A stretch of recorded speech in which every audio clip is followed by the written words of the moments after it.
So hello friend, welcome back to the my page. আর আজকে চলে আসলাম তোমাদের মাঝে আমি একটা নতুন রেসিপি নিয়ে। হ্যাঁ, আর এই চ্যানেলে কিন্তু এটা প্রথম নতুন রেসিপি। এটা হচ্ছে কাঁকড়ার রেসিপি।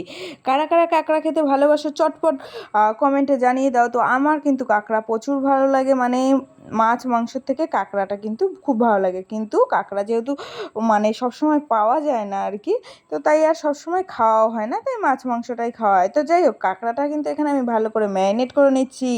আর যারা যারা নতুন তারা কিন্তু এই রেসিপিটা শিখে নাও আমার থেকে।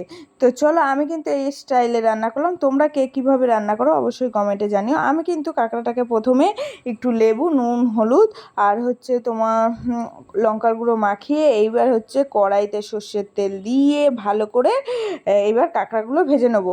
অনেকে আছে সেদ্ধ করে নেয়, তো আর অনেকে আছে ওই মানে অল্প অল্প করে ভাজে। আর যাদের হাতে কম সময় তারা কিন্তু আমার মতো করে একবারেই ভেজে নিতে পারো।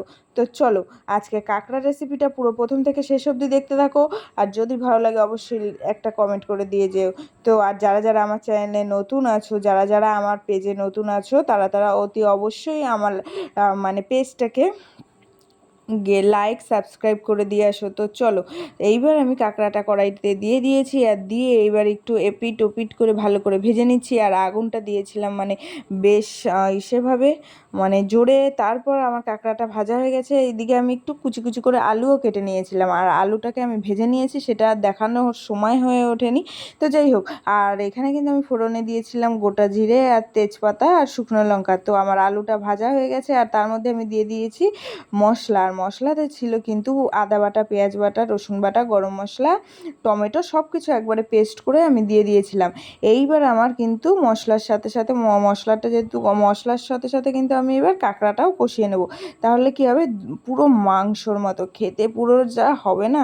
তো চলো, এইবার কিন্তু আমি এটা জল দিয়ে দেবো, মানে কষানো হয়ে গেছে। তারপরে কিন্তু আমার রেডি হয়ে গেল কাঁকড়া। তো চলো, এইবার একটু বৃষ্টি দেখে নাও। বৃষ্টি দেখতে দেখতে কিন্তু আমার কাঁকড়াটা রেডি হয়ে যাবে, কারণ কাঁকড়ার মধ্যে আমি কিন্তু দিয়ে দিয়েছি জল। আর জল দেওয়ার পরেই নামিয়ে নিয়েছি। তারপর পরিবেশন করে ফেললাম, সুন্দরভাবে প্লেটে দিয়ে দিলাম। কেমন লাগলো বলো আজকের ভিডিওটা? টাটা।